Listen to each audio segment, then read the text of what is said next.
Well, welcome back to the Not Safe for Sunday School podcast. I am sitting down with my wife and best friend, Sandy. Aww, hey.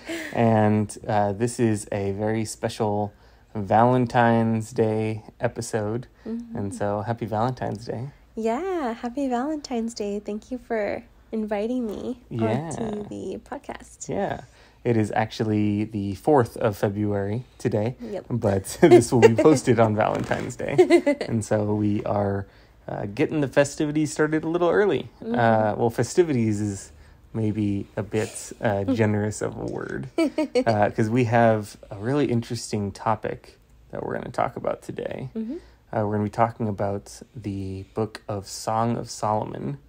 In some translations, it's called the Song of Songs, which basically just means like the ultimate song or the ultimate poem. Oh, that's what that means. Yeah. Like the greatest of all time. Yeah. So it's like the song of all songs. But like when we look at Hebrew literature, songs and poetry kind of go hand in hand. And so it's like the poem of all poems in today's just like secular sort of language. It's kind of the Bible version of Shakespeare. Mm-hmm. It's a little bit confusing and kind of hard to understand. Also, here's a good way to put it. Imagine if, did you read Romeo and Juliet in high school or some other Shakespeare? Yeah, just a little bit. Yeah. I don't remember it very well. No, that's fine. But imagine the complexity of that, right? Yeah. And then take out all the names. Okay. Imagine trying to figure out what's going on in Romeo and Juliet if there's no names in the story. There's no way. It's already hard enough with the names. Right. It's not like American writing, American 21st century writing. This is ancient Hebrew writing. And it's very it's not like super theologically deep or anything. It doesn't mention God. It doesn't mention Jesus. There's a lot of commentaries that I looked into, and a lot of the resources that I found from different churches, their explanation of why this is in the Bible is because this is to show the relationship between God and his people. What? Right. I don't know. I don't see it. Yeah, it doesn't make a whole lot of sense. The idea is, in passages of the gospel, Jesus refers to the church as his bride. And Jesus uses the metaphor of marriage a lot to represent God and Israel, Jesus and the church. We see it in the book of Hosea.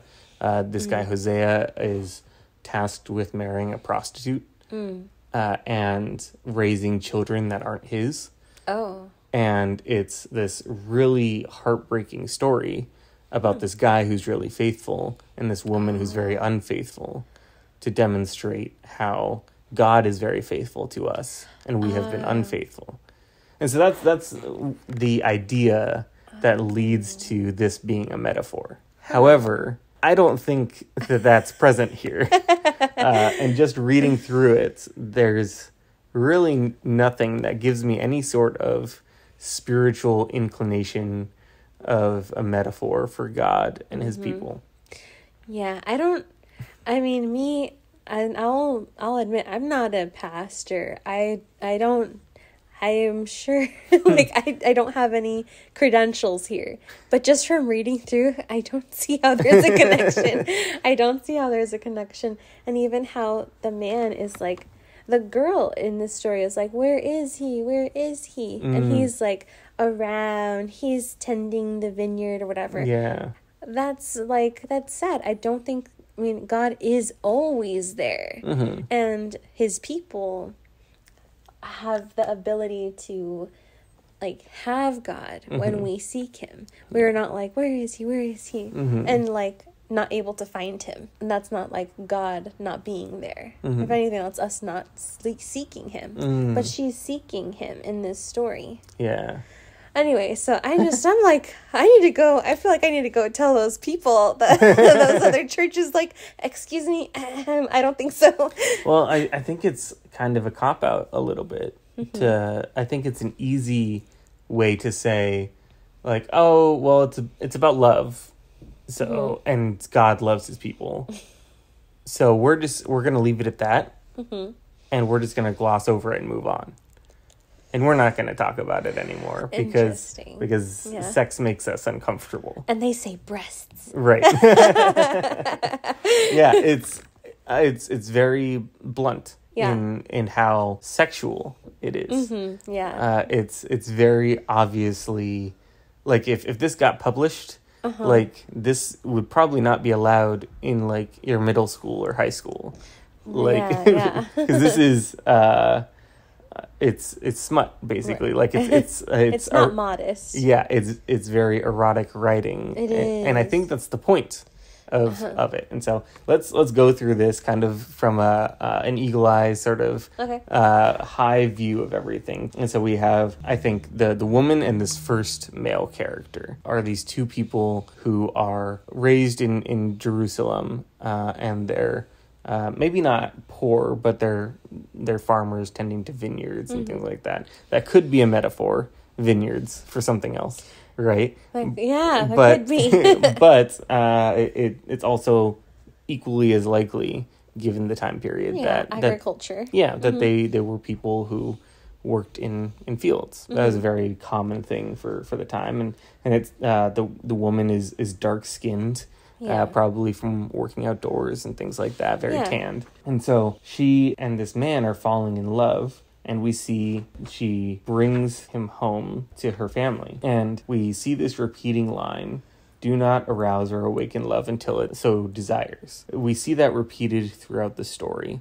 And when you see something repeated, especially in the Bible in general, but especially in poetry in the Bible, that's what's kind of going to start pointing you to what is the purpose of this writing.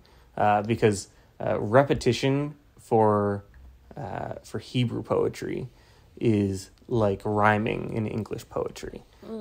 When we land a really sick rhyme, like, that's when we're like, oh my gosh, that was so cool. Like, that was so eloquent. Like, oh my gosh, that point was really driven because of the rhyme. Yeah. In Hebrew poetry, it's by repetition. And so you'll see that in many books of the Bible, because that's kind of just how they spoke to emphasize themselves, but especially in poetry. So this woman is falling in love with the boy next door, let's say, right? Because that's basically what they are. They're on the same socioeconomic level. She is having these dreams about trying to find love, and then goes about in the city looking for the one that she loves, and she can't find him. And so when she does find him, though, she holds on to him, does not let him go until she had brought him to her mother's house. He's met the family, he's in, they're good, right? They love each other. It's great. Yeah. And then this chapter 3, verse 6, it kind of shifts. And that's where we see, who is this coming up from the wilderness like a column of smoke, perfumed with myrrh and incense, made from all the spices of the merchant? Look, it's Solomon's carriage. Dun dun dun. Right? So this is where now Solomon comes into play. The only named character in all of this, right? Because Solomon is a very prominent figure. He's the king of Israel, recently crowned king of Israel, right? And he is making his grand entrance. He is rolling out the red carpet, and he is putting on a show. And that's where I think then the male perspective shifts, potentially, to Solomon.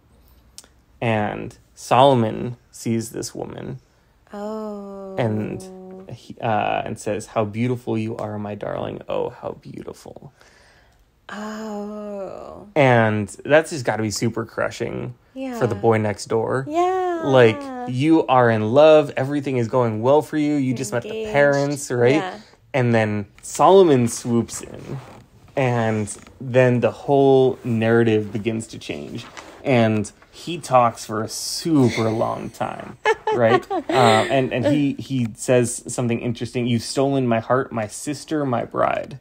I think it's kind of weird at first glance. I think maybe this is just a way that they talk about, like, oh, you're one of my kin. We're from the same country. Like, and so they're not literally brother and sister. Yeah. But he's now saying, he's now referring to the woman as my bride.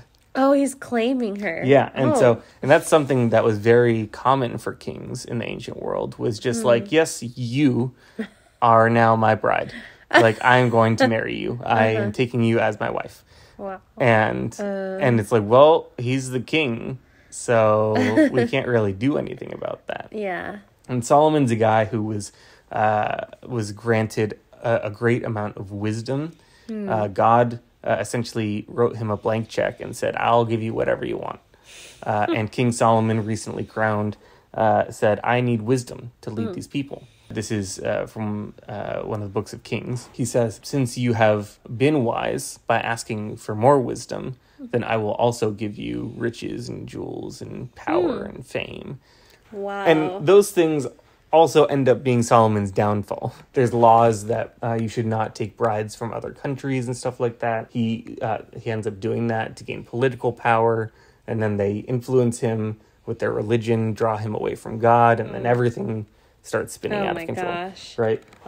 He ends up having hundreds of wives and concubines. I think 700 wives and 300 concubines. I think. Gosh. Which rounds out to 1,000, which I think is a little too perfect of a number. And so whenever you see something like that, I feel like it's a little hyperbole, like saying like, okay, just imagine a lot, right? Imagine a big number. Yeah. Way too many. Yeah. Right? Concubines are essentially a tier below wives. They're like wives, but you know what? I don't like you as much as a full wife. So, like, you're going to have all the obligation of a wife, but I'm just going to keep you around, maybe do a little something. Oh, my gosh. This is so crazy. Yeah. And so it's even mentioned later in the passage, the number that he has at that point. I don't know a whole lot about concubines. Oh, well, good. Because you're concubine. That was good. But as far as I can tell, it's essentially like a prostitute for a king. Oh. Well, like exclusive. And so it's like, yeah, I want to keep you around because you're beautiful, but like, I don't want to talk to you. Oh, that's so messed up. At least that's the vibe that I get, right? Like, Yeah. I don't know. There's probably an ancient people's historian that can correct me on that. Because even as a pastor and someone who's been through seminary, this isn't talked about. Like, and so a lot of the research that I'm doing is just like going in and reading commentaries from other pastors. And like, there was nothing growing up about this. And, and so, and even as an adult, is not discussed. Yeah. I even brought it up in a meeting that this was going to be the episode topic for February. And I've never seen a group of pastors like get really uncomfortable and giggly and blush and stuff like that. But it's like, we're all grown adults here. Like, what are we doing? Like, this is in the Bible that we're teaching from. Yeah. And yet you're going to get uncomfortable when we say breasts. like come on, guys. Like, that's definitely not the worst thing that's in the Bible, to be honest. But anyway, so they end up getting married instead. The girl and Solomon. Get married. He just snatched her. He said, come here, my bride, you're mine. Poor boy next door. Yeah, right? And so then it's at that point that they start talking about the garden. And the garden, I think, is the very obvious metaphor for private parts, right? And we're not going to get actually super not safe for work on this podcast, even though this is not safe for Sunday school. We're not going to go into all the juicy details. Right. But she let her beloved come into her garden. And actually, she refers to it as his garden. Like, I'm giving you the garden. And so they got married and they did the deed. They did the thing that people do. Explore each other's gardens. Right. After the wedding, they had sex. That's it. Yeah. Yeah. And then we go into this dream sequence that this woman has. And she is hearing that her true love is knocking at the door. Oh, is that the boy next door? I think so, yeah. This needs to like be a movie. And she opens the door and he's not there. He's gone. she wakes up. This is so sad. And she goes out into the city, right? She did this once before, right? She went out, she looked for him, she found him. And she was like, yes, I found him. I'm never letting him go. I'm never letting him go. And she let him go. Right. She let him go. Solomon swooped in. Now, this is her second chance. Yeah. Right? She's like, I just had a dream about this guy. Yeah. Right? He wasn't actually here. I'm going to go find him. And that's when she goes out into the streets, and the watchmen, they find her, beat her, and take away her cloak. They must have thought maybe she was like a woman of the night, like a prostitute or something. Yeah. There's a lot missing from this that gives context, right? But obviously some very shady things going on here. Yeah. It'd be like the modern day police force doing this to someone. How terrible, because it says the watchmen. Yeah, these are supposed to guard the city. Yeah, these are the protectors of Jerusalem, right? Oh my gosh. Not even just like some random podunk town, right? This is the capital city of Israel. Poor lady. So she's going out looking for her beloved, and then gets beaten and taken advantage of from the watchmen. And her passage ends talking to the daughters of Jerusalem, who she talked to before. Yeah. If you find my beloved, tell him that I am faint with love. Right? And then she goes into this whole long spiel about her beloved and everything that is great about him.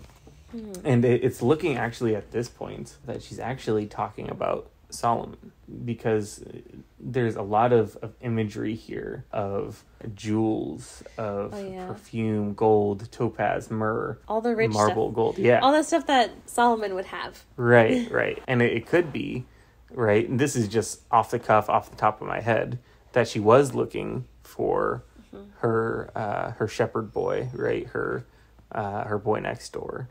And then being married to Solomon, it's like, oh, well, actually, I need to backtrack.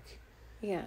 Because Solomon's here, and I'm married to him. Oh, yeah. This is like, oh, she's been caught out in the city. Like, oh, I was looking for you, my love. Yeah, and the friends are like, well, you're looking out on the street. Where has your beloved gone? And then she's like, oh, well, actually, he's back at the palace. I'm my beloved. My beloved is mine. Like, I'm going to remain faithful. And then Solomon chimes in and talks about how he has 60 queens at this point, 80 concubines, and virgins beyond number. Oh, great guy. But my dove, my perfect one, is unique. Now, how would you feel if someone said that to you? Like, oh, well, yeah, out of my 60 wives and my 80 lesser wives and, oh my gosh, all the virgins that I keep around, you're special. Ew, no. That's not gonna fly. Like, no. Yeah. You have plenty. I know. Yeah. Solomon's kind of a womanizer revolting at this point. Yeah, that's disgusting. I don't think any woman these days would be like, oh, well, thanks. Right. I mean, maybe if they're like really, I guess, infatuated with the riches and everything, but it's kind of manipulative. Yeah. And womanizer, no, red flags all the way around. Avoid. Yeah. She has a dream. She goes out into the street. She gets beaten. Yeah. Right? She comes back. She's still with Solomon. Still married to Solomon. Even though that she's potentially in love with this other guy. Right? But now she's in love with Solomon. Right? And not even able to find this other guy. Yeah. Right? And so that guy at this point is pretty much out of the picture. Yeah. And we are left with this relationship where now she's with Solomon, even though he has all of these other people that are doting on him and married to him, etc. Yeah. Right? The friends and the man both refer to her as the Shulamite. And so if you look up Song of Solomon, you'll see her referred to as the Shulamite woman. It could just be that means the wife of Solomon. It could also just mean that she is someone from Jerusalem. And so it's kind of just a title. Yeah. And so, again, not a name, no Yeah. names, which Yeah. is frustrating. Eventually, she says, let's go to the countryside, spend a night in the villages. This is chapter 7. Now moving into chapter 8. This is where I think the boy next door doesn't come back onto the scene so much, but I think comes back into her mind. Oh. Right? And she says, if only you were to me like a brother, right? Who is, because if I found you outside, I would kiss you and no one would despise me. Mm-hmm. I'm in love with you, but I can't do anything about it because I agreed to marry Solomon, right? I wish you were my brother because then at least it would be normal for me to acknowledge you, go up and kiss you. Yeah. No one would bat an eye. Oh. But I can't because people would look at me and see, oh, she's cheating on Solomon. Yeah. Part of me is like seeing this as a movie, right? And I'm thinking maybe she sees him out in the city and is like, I wish I could go up and talk to you. I wish I could acknowledge you and go over and be around you. And like, but I can't even go up and kiss you on the cheek. Like, I just have to let you pass by. And I'm just like, oh, she totally still loves this guy. Yeah. And seeing him, she then addresses the daughters of Jerusalem, the woman of Jerusalem again, right? The woman younger than her. Yeah. And she says again, do not arouse or awaken love until it so desires. And then there's an interesting discourse with the friends where they talk about their little sister, who I think is just a fictitious way of saying, like, the young girls. If we have a little sister, what should we do when she's ready to get married? If men are wanting to sleep with her? Well, you know what? If she's a wall, then let's build towers. If she's a door, then let's put panels over the door. Oh, protect this girl at all costs. Yeah. Yeah. Yeah. Then the woman is saying, oh, well, I'm a wall, and I have towers, and my own vineyard is mine to give. She gave away her vineyard, quote unquote, to Solomon. And so she was a virgin, basically, when she was married. She married to Solomon. That's what she is recommending, right? Is essentially don't have sex before marriage, right? Protect the young woman so that when they go and get married, then they are saved for their husband. However, even though she did that correctly, right, in her eyes, even though she was like, yes, I was a virgin when I married Solomon, however, I rushed love. Yeah. And I think that's where that repeating phrase comes in. Don't arouse or awaken love until it so desires. Don't rush into love. Don't force love. And I think what the woman is saying here, and I'd love to hear what you think, is I saved myself for my husband, but I ultimately married the wrong person. I gave that away to the wrong person. Yeah. And I'm now stuck in this relationship with someone who has tons of other people. I saw the glitz and the glam and the carriages and all of the soldiers with the shields. Yeah. And I saw this handsome king. He was freshly crowned. He sweet talked her. Yeah. And she's like, oh, yeah, I want him. Right? I'm in love with him. I will marry him because he wants me. And meanwhile, here's the humble boy next door who misses his chance. This is a love story. I think we should be talking about this. I see totally what you're saying, and I 100% agree. She's saying, yeah, I was in love. She saw the boy next door. He met the parents. They were going so good. And then rides in like this person who has wealth. And she's probably seeing also, like, socioeconomically, I'm going to live so much better. Yeah. I've been out in the vineyard working hard. My back hurts and my skin is burned. And I'm going to have a whole different life now. And probably she would have had the same life with the boy next door because he also worked in the vineyard. Yeah. I think it said something like that. Yeah. They were on kind of the same status. So, yeah, same status. Yeah. And so it's like, okay, well, we go from one vineyard to two. And even she talks about how many vineyards Solomon has. Like, oh, he has so many vineyards. Like, you know what? I wish that he should have just kept his vineyards. And I had my one vineyard to give. And I should have just kept it. Yeah. For me and the boy next door, and we could have our two vineyards. Right? Yeah, and she just went along with it. She allowed herself to get swept up in the glitz, the glam, the lifestyle, his appearance. Yeah. And this is very worldly, like, because as humans, like, we're going to be drawn to stuff that's appealing and like maybe someone being attractive and then applying it to today, like maybe I don't know, you're dating someone who's richer than you, or you're dating someone that you think is more attractive than you.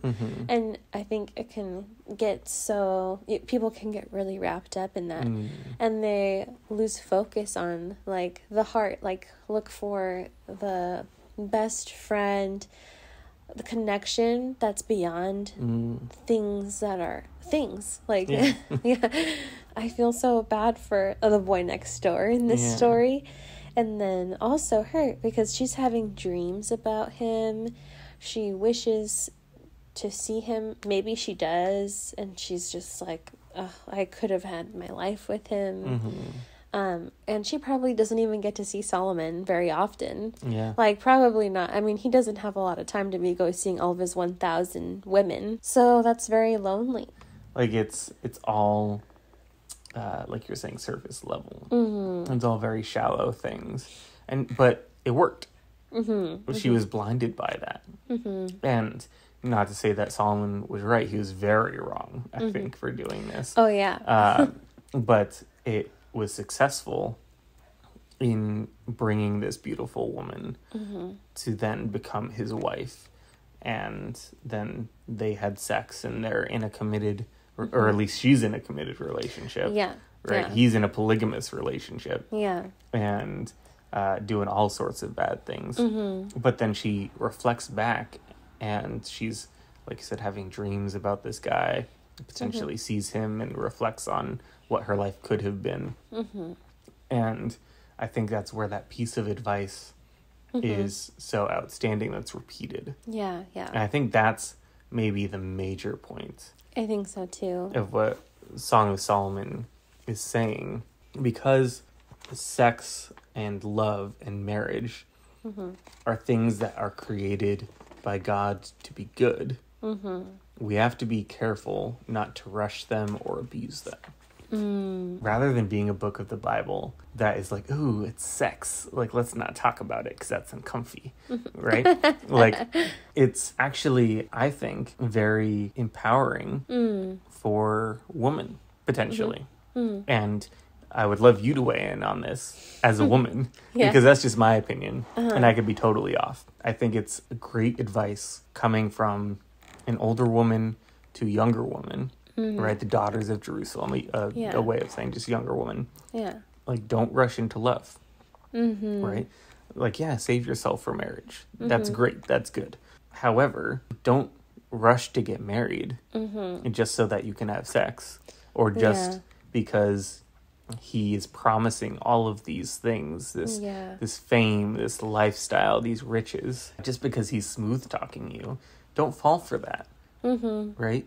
Don't rush love, because if you rush love, you're going to find it. Right. She found it. Oh. Right? Yeah. But then looking back, she's like, oh, I wasted what was probably the love that was actually still budding and growing, that would have been much more fulfilling in my life. I think you totally got it here. And I do feel like it's so empowering for women. As a woman, I can say that. And I think it's empowering because it's not a man. It's in the Bible so that a woman can be telling other women, like, value your virginity because it has such an impact on you. Like, having sex with someone is so intimate, And it's a beautiful vineyard. It shouldn't be given away because they're in the moment. And it feels so right. And she shows how it feels so right.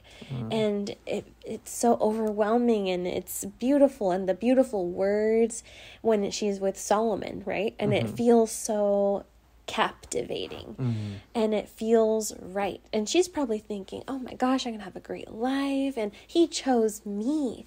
Oh yeah, like this is so right. I'm gonna spend my life with this person. But it's so rushed, and she's saying, don't rush it, girl. Slow down. like erase all, like just take a minute, pause, let the relationship develop. And when you take away all the perfume, riches, and nights and everything, like see the person and let the love bud with the person. It's not like in a male kind of weird perspective. This is in the woman's perspective. I feel like this story is a girl giving other women advice. Like, talk is cheap. Your actions will show me. This is such a beautiful way of the Bible sharing a story, sharing a love story between this woman and the man that she was and still is in love with, but she got captivated and led astray. And she made all the decisions, but she was so manipulated, and that happens. That happens every day. This is advice from a woman telling the other younger women, value yourself, empowering women, not just, wait until marriage, until any marriage, wait until the right one. Like, she, quote unquote, like, follows all the rules. Yeah. Right? She waits until marriage. And she stays loyal to her husband. Yeah. But I think the point of what she's saying here is, I followed all of the rules, but something still went wrong. Yeah. And it started at the beginning, far before we got to marriage, even. Yeah. It was the fact that she was so eager to fall in love. Yeah. That she followed all the rules, but she did it with the first person that was willing to do it with her. Yeah. And looking back, I think she is wishing that she had valued herself more. To say, like, I have my one vineyard. I should have given it to who I wanted, not just the first person who wanted me. Yeah.